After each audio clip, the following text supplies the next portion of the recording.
नमस्कार दोस्तों स्वागत है आप सभी का गार्ग एजुकेशन में।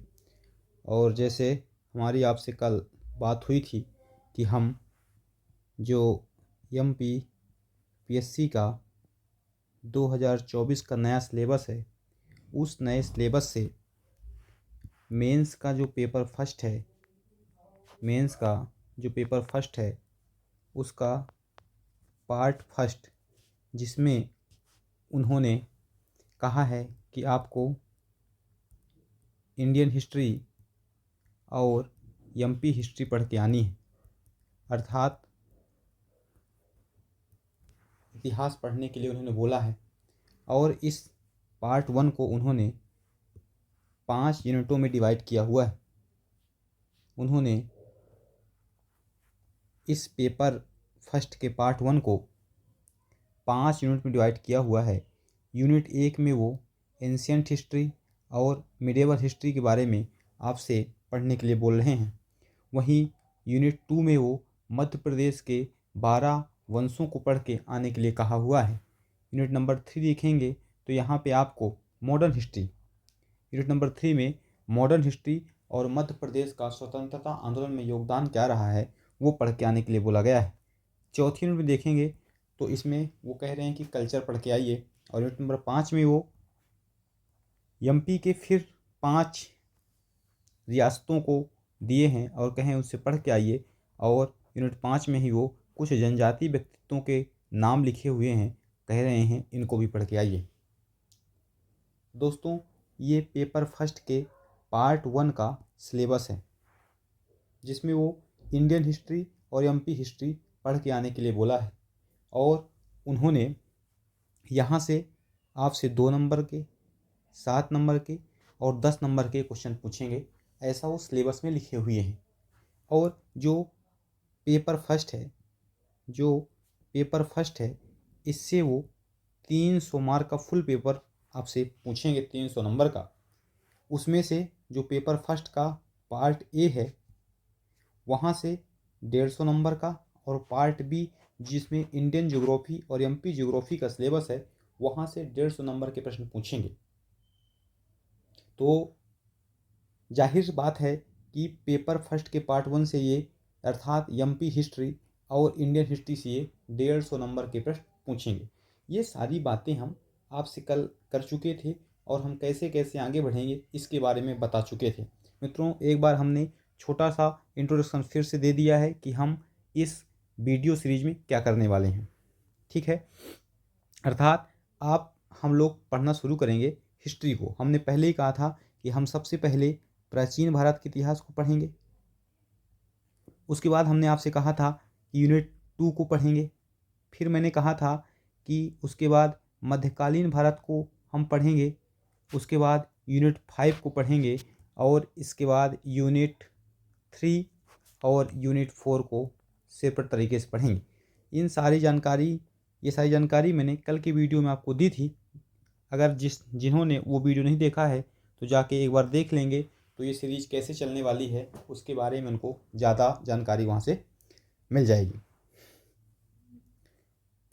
तो दोस्तों, अब हम अपना सिलेबस शुरू करते हैं। हम यूनिट फर्स्ट, आप लोग एक रजिस्टर और एक पेन रख लीजिए।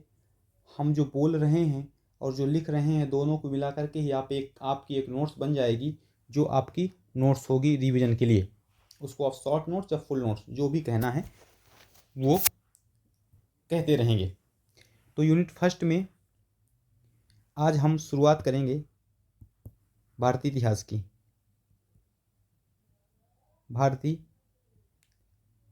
की।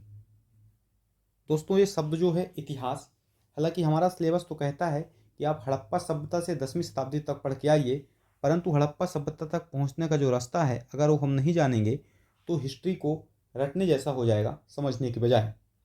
तो हम देखते हैं कि जो इतिहास ये शब्द है, हिस्ट्री जो शब्द है, तो इसका पहला विवरण हमें वेदों में दिखाई पड़ता है। और वो जो वेद है वो अथर्ववेद, पहली बार जो इतिहास शब्द हमें मिलता है वो अथर्ववेद में मिलता है। और जो इतिहास शब्द है ये संस्कृत के 3 शब्दों से मिलकर बना हुआ है। जो इतिहास शब्द है ये संस्कृत भाषा के, इतिहास जो शब्द है ये संस्कृत भाषा के 3 शब्दों का समूह है। उसमें से एक शब्द है इति, एक शब्द है इति अर्थात ऐसा ही, अर्थात ऐसा ही। इति का मतलब है ऐसा ही, ऐसा ही। दोस्तों इसमें दूसरा शब्द जो है वो है हा, दूसरा शब्द है वो है हा अर्थात इसका मतलब है निश्चित रूप में, निश्चित, निश्चित रूप से। और इसका जो तीसरा शब्द है वो है आस और इसका मतलब है था। अर्थात जब आप इन तीनों शब्दों का एक साथ उच्चारण करते हैं तो उसका मतलब निकलता है निश्चित रूप से ऐसा ही था। इसका मतलब निकलता है निश्चित रूप से, निश्चित रूप से ऐसा ही था। ये हम जो हिंदी में इतिहास शब्द है इसका हमने इतिहास बता दिया आपको कि पहली बार इस शब्द की चर्चा अथर्ववेद में मिलती है। और जो अथर्ववेद में इतिहास लिखा हुआ है ये संस्कृत भाषा के 3 शब्दों का समूह है। एक है इति, इसका मतलब है ऐसा ही। एक है हा, इसका मतलब है निश्चित रूप से। एक है आस, मतलब है था। अर्थात इतिहास का मतलब है कि ऐसी कोई भी घटना जो निश्चित रूप से ऐसा ही था, अर्थात वो घटना निश्चित रूप से घटी होगी। इतिहास में आपको ऐसी कोई कहानी, ऐसे कोई तथ्य नहीं दिए जाएंगे जिनका एविडेंस नहीं होगा। इसलिए देखते हैं आप कि इतिहास में कई सारे ग्रंथों को जो बहुत महत्वपूर्ण रहे हैं उनकी, उनके प्रामाणिकता में संदिग्ध रहते हैं और उनकी प्रामाणिकता इतिहास में नहीं मानी जाती है। तो भारतीय इतिहास में जो हिंदी में इतिहास लिखा जाता है उसका मतलब ये है। अब देखेंगे दोस्तों आप इंग्लिश में इतिहास को आप क्या लिखते हैं? हिस्ट्री। इंग्लिश में इतिहास को लिखते हैं आप हिस्ट्री। और जो ये हिस्ट्री है इसकी जो उत्पत्ति हुई है वो ग्रीक का एक भाषा, ग्रीक भाषा का एक शब्द है ग्रीक। ग्रीक मतलब यूनानी, ग्रीक मतलब यूनानी। यूनानी भाषा का एक शब्द है उसका नाम है हिस्टोरिका, हिस्टोरिका। और ये हिस्टोरिया जो है, हिस्टोरिका मैं कह रहा हूँ, हिस्टोरिया जो है, हिस्टोरिया शब्द से ही हिस्ट्री शब्द की उत्पत्ति हुई है। और ये जो हिस्टोरिया है इसका यूनानी भाषा में मतलब होता है शोध। तो जो हिंदी में हिस्ट्री है ये तो संस्कृत भाषा का शब्द है, पर जो इंग्लिश में हिस्ट्री है ये ग्रीक भाषा का शब्द है। और ग्रीक भाषा में एक शब्द है हिस्टोरिया, और हिस्टोरिया का जिसका मतलब होता है शोध। तो इसी हिस्टोरिया से ही ये हिस्ट्री शब्द लिया गया है।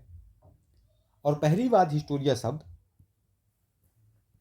एक विद्वान है हेरोडोटस, हेरोडोटस, उन्होंने अपनी किताब में पहली बार इस शब्द का प्रयोग किया, इसीलिए उनको इतिहास का पिता या इतिहास का जनक कहा जाता है। दोस्तों उम्मीद करते हैं आपको यहाँ तक बात समझ में आई होगी। इतिहास जो हिंदी शब्द में लिखा हुआ है उसकी उत्पत्ति कैसे हुई, और जो हम हिस्ट्री इंग्लिश में लिखते हैं उसकी उत्पत्ति कैसे हुई। अब देखिए जो इतिहास है, अब हम अगली चर्चा करेंगे कि जो ये इतिहास है इसको अध्ययन की सुविधा की दृष्टि से 2 प्रकार से बांटा गया है। 2 प्रकार से मतलब हम बता रहे हैं, 2 प्रकार का मतलब हम क्या कह रहे हैं कि जो इतिहास का पहला विभाजन, जो पहला विभाजन है उसका आधार बनाया गया है सामग्रियों को, उसका आधार बनाया गया है सामग्री को। ये भी आपके अभी तुरंत समझ में आ जाएगा। अर्थात सामग्री के आधार पर इतिहास को 3 भागों में बांटा गया है। और ये बांटा किसने है, बांटा किसने है ये बांटा है सीजे थॉमसन ने। ये बांटा है सीजे थॉमसन ने। सीजे थॉमसन नाम का एक विद्वान है जिसने 1836 ईस्वी में, एक देश है डेनमार्क, एक देश है डेनमार्क, और इसकी डेनमार्क की राजधानी है कोपेनहेगन, इसकी राजधानी है कोपेनहेगन। और यहाँ पर एक संग्रहालय है। इसी संग्रहालय में जाकर के सीजे थॉमसन ने वहाँ पर रखी हुई वस्तुओं का अध्ययन करता है और इतिहास को 3 भागों में बांटता है। कहता है कि जो इतिहास का अध्ययन होना चाहिए वो 3 भागों में बांट के किया जाना चाहिए। पहला वो कहता है कि पहला जो इतिहास का अध्ययन होना चाहिए वो स्टोन एज अर्थात पाषाण काल में, अर्थात जब मनुष्य पत्थर का जब तक उपयोग करता रहा है तब तक के मानव को इतिहास अलग तरीके से या अलग भाग में करके अध्ययन करना चाहिए। दूसरा वो कह रहा है कि जो दूसरा इतिहास का पार्ट है वो ब्रोंज अर्थात कांस्य। फिर मनुष्य जो है, मनुष्य पाषाण के बाद अर्थात पत्थरों के बाद एक धातु जो कांसे का उपयोग करता है, जब तक मनुष्य तांबे का कांसे का उपयोग करता रह गया है तब तक इतिहास को अलग पार्ट में रख के अध्ययन करना चाहिए। और तीसरा वो पार्ट जो कह रहा है वो कह रहा आयरन एज अर्थात जब से मनुष्य लोहे का प्रयोग करने लगा है उसके बाद का इतिहास हमको अलग तरीके से पढ़ना चाहिए या बांट के पढ़ना चाहिए। अर्थात आप समझ रहे हैं कि इतिहास को हम क्यों कह रहे हैं, अभी इसके बाद दूसरा वर्गीकरण समझाएंगे, एकदम स्पष्ट हो जाएगा। ये वर्गीकरण हमारे अध्ययन में सहायक नहीं होता है पर हमको जानना आवश्यक है कि पहली बार अर्थात इतिहास को 2 तरीके से वर्गीकृत किया गया है, एक सामग्री के आधार पर और एक इतिहास लेखन के आधार पर या लेखन कला के आधार पर, जिसको हम आगे बताएंगे, जो हमारे लिए बहुत महत्वपूर्ण है। तो इतिहास को सामग्री के आधार पर किसने बांटा है? सीजे थॉमसन ने। कब? 1836 में। कहाँ पर? डेनमार्क की राजधानी कोपेनहेगन में एक संग्रहालय है, वहां पर रखी वस्तुओं का अध्ययन करने के बाद वो इतिहास को 3 भागों में बांटता है, स्टोन एज, ब्रोंज एज और आयरन एज। कहता है कि इतिहास इन्हीं तीनों का, और इसका लिए एक शब्द देता है त्रिकाल। इतिहास के लिए ये त्रिकाल शब्द देता है, स्टोन, ब्रॉन्ज और आयरन एज के लिए। दोस्तों उम्मीद करते हैं आपको ये बात समझ में आ रही होगी। फिर इतिहास का जो दूसरा विभाजन है, जो इतिहास का दूसरा विभाजन है जो हमारे अध्ययन के लिए सबसे महत्वपूर्ण है, वो लेखन कला के आधार पर है। इतिहास का जो दूसरा अध्ययन है वो है लेखन कला के आधार पर, लेखन कला के आधार पर। और इतिहास को लेखन कला के आधार पर भी 3 भागों में बांटा गया है। Number 1 pre history, number 2 proto history और नंबर 3 हिस्ट्री। हमने कहा दोस्तों इतिहास को अध्ययन की दृष्टि से 2 भागों में बांटा गया है। एक है सामग्री के आधार पर, सामग्री के आधार पर इतिहास को 3 भागों में बांटा गया है, स्टोन, ब्रॉन्ज और आयरन एज में। और लेखन कला के आधार पर भी इतिहास को 3 भागों में बांटा गया है, प्री हिस्ट्री, प्रोटो हिस्ट्री और हिस्ट्री। प्री हिस्ट्री का मतलब प्रागैतिहासिक काल, प्रागैतिहासिक काल, आद्य ऐतिहासिक काल और ऐतिहासिक काल। हमने दोस्तों आपसे पहले ही कहा है कि पूरी इतिहास टैब में लिख के नहीं पढ़ाई सकती है, उसके लिए बहुत समय लगेगा, इसलिए मैं जो बोलता जा रहा हूँ उसको भी आप नोट करते जाइएगा। तो जो प्री हिस्ट्री है, प्रागैतिहासिक काल है, इसकी परिभाषा क्या है कि इसका अध्ययन केवल पुरातात्विक साक्ष्यों के आधार पर किया जाता है। अर्थात प्री हिस्ट्री अर्थात प्रागैतिहासिक काल का जितना भी कालखंड है, यहाँ पे लेखन कला का विकास नहीं हुआ था। लिख लीजिए, प्री हिस्ट्री में लेखन कला का विकास नहीं हुआ था। इसका मतलब है कि यहाँ का जो हम अध्ययन करते हैं वो पुरातात्विक साक्ष्यों के आधार पर करते हैं, साहित्यिक साक्ष्य यहाँ पे उपलब्ध नहीं है। उदाहरण के लिए पाषाण काल। समझ में आ गया आपको? दूसरा है आद्य ऐतिहासिक काल। इसकी क्या परिभाषा है? यहाँ पर आद्य ऐतिहासिक काल पे लेखन कला का विकास तो हो गया था, पर वो जो लिखा गया है या तो अभी तक वो पढ़ा नहीं गया है या कि उसकी प्रामाणिकता पर संदेह है। 2 बात हम कह रहे हैं कि आद्य इतिहास काल में हम उस भाग का अध्ययन करेंगे जिसमें एक या को लेखन कला का विकास ही नहीं हुआ था या कि लेखन कला का विकास हो गया था तो उसके प्रामाणिकता में कोई संदेह है। इसमें 2 आ जाएंगे, एक आपका हड़प्पा सभ्यता और एक वैदिक सभ्यता। तीसरा जो हिस्ट्री है इसकी क्या परिभाषा है? अर्थात इसमें भी इसका एक परिभाषा तो पढ़ लिया आपने कि ऐसा इतिहास का कालखंड जिसमें लेखन कला का विकास तो हो गया था पर वो पढ़ा नहीं जा सका, अर्थात इसका भी हम अध्ययन जो करेंगे वो कैसे करेंगे, पुरातात्विक सोचों के आधार पर, या ऐसा कोई लेखन जिसकी प्रामाणिकता पर संदेह है, जैसे वैदिक काल, इनका अध्ययन तो हम करेंगे पर इसके साथ हम पुरातात्विक साक्ष्यों का भी सहारा लेंगे। ऐतिहासिक काल की क्या कहानी है, इसकी क्या परिभाषा है दोस्तों, कि इसमें लेखन कला का विकास भी हो गया था और इसमें लिखे गए हर एक शब्द को बाद में पढ़ा भी जा सका, अर्थात छठवीं शताब्दी के बाद का जो इतिहास है आज तक का, वो जो लिखा गया है वो पढ़ा गया है और उसका हम अध्ययन करते हैं। और इतिहास का ये विभाजन हमारे लिए बहुत महत्वपूर्ण है, इसी को आधार बना करके हम पूरे इतिहास का अध्ययन करेंगे। समझ रहे हैं आप? हम तो फिर हमने ये क्यों बताया आपको, इसलिए बता दिया ये बात आपको, ये भी जानकारी रहे कि सामग्री के आधार पर भी इतिहास को 3 भागों में बांटा गया है और लेखन के आधार पर भी। लेकिन आपको याद क्या रखना है, लेखन के आधार पर भी इतिहास को 3 भागों पर बांटा गया है।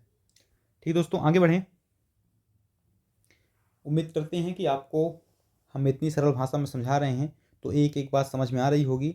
और देखिए, पहली क्लास है, पहली क्लास जब जैसे ही आप तक पहुंचेगी तो आपके द्वारा दिए गए कमेंट, आपके द्वारा दिए गए फीडबैक ही हमारे लिए मोटिवेशन का काम करेंगे और उन्हीं को पढ़ के, उन्हीं से सीख कर हम अपनी क्लास को कैसे और अच्छे तरीके से ऑर्गेनाइज कर सकते हैं और अच्छे तरीके से आपको समझा सकते हैं, हम वहीं से सीखेंगे। चलिए दोस्तों, आगे बढ़ें। दोनों बात समझ में आ गई आपको? आइए, तो इतिहास को कितने भागों में बांटा गया, प्री हिस्ट्री, प्रोटो हिस्ट्री और हिस्ट्री में। तो पहला कालखंड क्या है, प्रागैतिहासिक काल अर्थात प्री हिस्ट्री। सबसे पहले क्या पढ़ना अपने को, प्री हिस्ट्री।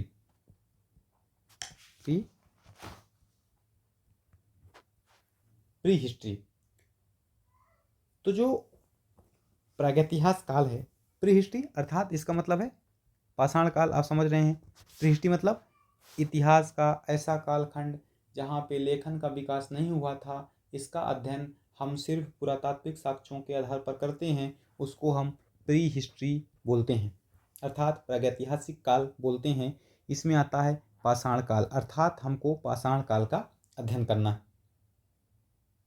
और इस पाषाण काल को पहली बार विभाजित किया था, उनका नाम है जॉन लुब्बॉक। इन्होंने पहली बार पाषाण काल को, या प्री हिस्टोरिक, इनकी एक बुक का नाम है प्री हिस्टोरिक टाइम्स। जॉन लुब्बॉक की एक किताब है प्री हिस्टोरिक टाइम। इसी किताब में जॉन लुब्बॉक ने पहली बार पाषाण काल को 1865 ईस्वी में 2 भागों में बांटा और कहा कि हमको जो पाषाण काल है वो 2 भागों में बांट के पढ़ना चाहिए। नंबर 1 उन्होंने कहा पेलियोलिथिक अर्थात पूरा पाषाण काल, और दूसरा उन्होंने कहा नियोलिथिक एज अर्थात नवपाषाण काल। तो पहली बार पाषाण काल को 2 भागों में किसने विभाजित किया, जॉन लुब्बॉक ने। कब, 1865 में। किसमें, अपनी बुक प्री हिस्टोरिका टाइम में। हम दोस्तों उम्मीद करते हैं कि आप लोग कंफ्यूज नहीं होंगे। एक क्रम बाइज क्रम जब आप इसको दिमाग में बैठाते जाएंगे, देखेंगे कि जैसे ही हम पाषाण काल, ताम्रपाषाण काल और जैसे ही हड़प्पा सभ्यता में पहुंचेंगे तो आपको एक एक गुत्थी क्लियर होती जाएगी। बात पहुंच गई आप तक? आप भूल तो नहीं रहे हैं, हम यूनिट फर्स्ट अर्थात भारतीय इतिहास पढ़ रहे हैं। हमने कहा कि जो इतिहास है, इतिहास शब्द की हमने व्याख्या की, ये एक इतिहास हिंदी में जो लिखा हुआ है ये संस्कृत भाषा के 3 शब्दों का समूह है। दूसरा हमने आपसे बात की कि जो अंग्रेजी में हिस्ट्री है ये हिस्टोरिया से लिया गया है, जिसका अर्थ होता है, ये ग्रीक भाषा का शब्द है और ये संस्कृत भाषा का शब्द है। फिर हमने कहा कि जो ये इतिहास है इसको 2 आधार पे तीन तीन भागों में बांटा गया है। एक आधार है सामग्री, सामग्री के आधार पर इसको तीन भागों में बांटा गया है। डेनमार्क का जो संग्रहालय था, कोपेनहेगन संग्रहालय, उसमें इसको तीन भागों में बांटा गया। किसमें किसमें? स्टोन एज, ब्रॉन्ज एज और आयरन एज, तीन भागों में बांटा गया। फिर लेखन कला के आधार पर भी इतिहास को तीन भागों में बांटा गया। वो तीन भाग कौन से, जो हमारे लिए बहुत महत्वपूर्ण है? एक है प्री हिस्ट्री, एक है प्रोटो हिस्ट्री और एक है हिस्ट्री। प्रागैतिहासिक काल, आधे ऐतिहासिक काल और ऐतिहासिक काल। हमने तीनों की परिभाषा जान ली और अब हम पहला टॉपिक उठा लिए हैं जो सबसे महत्वपूर्ण है, प्री हिस्टोरी या प्रागैतिहासिक काल। तो प्रागैतिहासिक काल जो है, जिसको हम लोग पाषाण काल कहते हैं, इसको पहली बार जॉन लुबाक नामक एक वैज्ञानिक ने अपने किताब प्री हिस्टोरिका टाइम्स में दो भागों में बांटा। कहा कि हमको, और ये दो भागों में कैसे बांटता है? आधार क्या होता है इसका? औजार।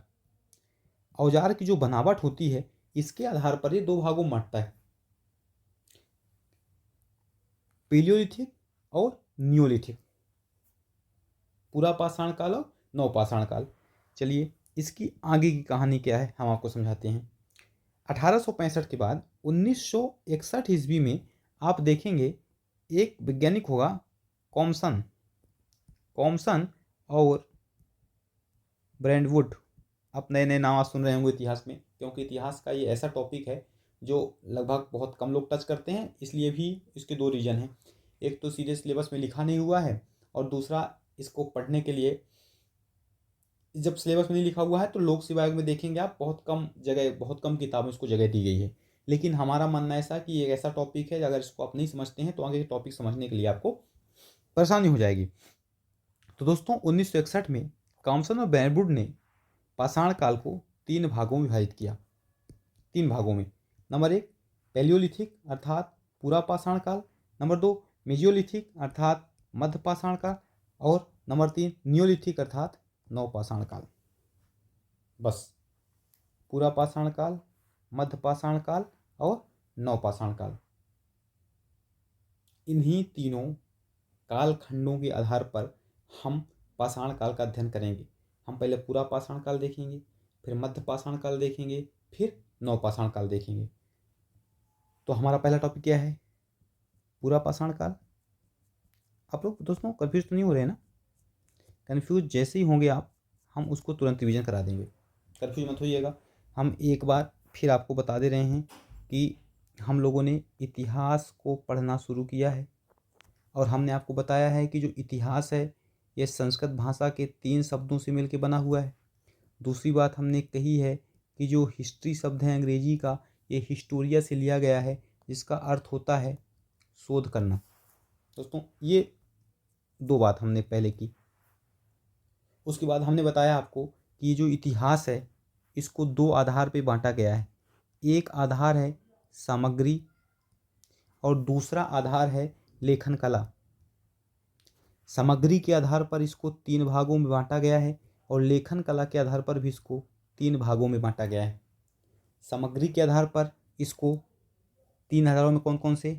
पाषाण काल, कांस्य युगीन सभ्यता या कांस्य युग में लिखा गया इतिहास, और लौह युगीन इतिहास। लेखन कला के आधार पर देखेंगे ऐसा कालखंड जहाँ पे लेखन कला का विकास नहीं हुआ था उसको प्री हिस्ट्री का कहा गया।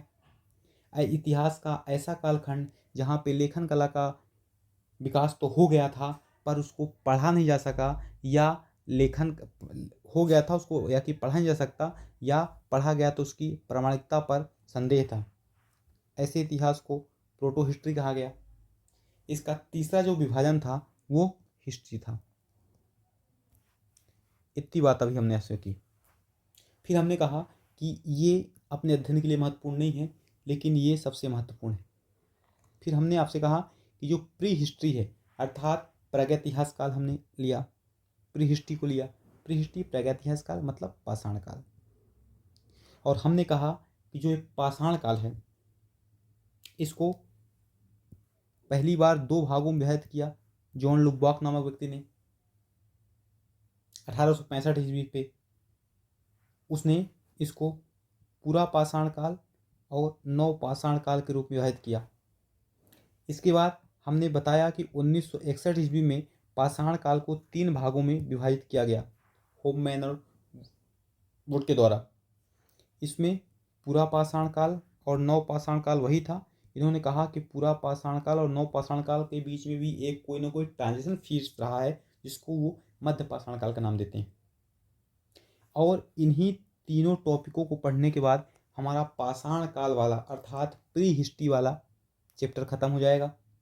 उसके बाद हम प्रोटो हिस्ट्री अर्थात अपने डायरेक्ट सिलेबस में आ जाएंगे। और डायरेक्ट सिलेबस में अपने क्या है, प्रोटो हिस्ट्री शुरुआत की गई है, अर्थात हड़प्पा सभ्यता और वैदिक सभ्यता। जब इन 2 सभ्यताओं को हम पढ़ लेंगे तो हमारा प्रोटो हिस्ट्री वाला भी पार्ट कंप्लीट हो जाएगा।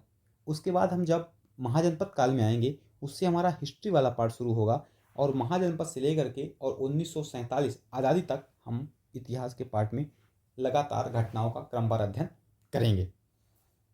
समझ में आ गया दोस्तों हम क्या कह रहे थे आपसे?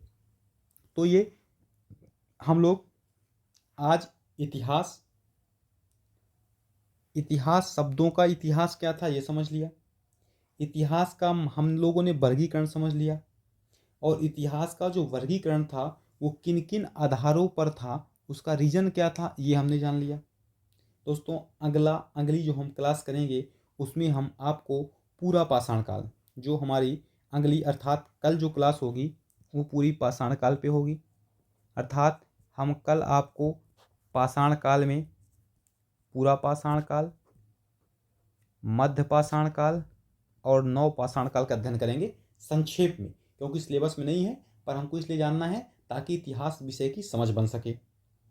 और इसके बाद हम एक क्लास में ताम्र पाषाण काल के बारे में आपसे चर्चा करेंगे और नेक्स्ट क्लास में हम हड़प्पा सभ्यता में प्रवेश कर जाएंगे। और हड़प्पा सभ्यता में जैसे ही हम प्रवेश करेंगे फिर इन टॉपिकों को हम विस्तार से पढ़ेंगे। दोस्तों इसी प्रकार से इतिहास के एक एक टॉपिक की गुत्थी सुलझती जाएगी और आप लगातार नोट्स बनाते जाएंगे। और जैसे ही कोई टॉपिक ख़त्म होगा उसमें हम प्रैक्टिस के लिए 2 मार्कर, 7 मार्कर और 10 मार्कर आपको लास्ट में दे देंगे, तो आप उसको घर में प्रैक्टिस कर लेंगे। तब तक के लिए धन्यवाद, जय हिंद। मिलेंगे कल के नई क्लास में। Thank you.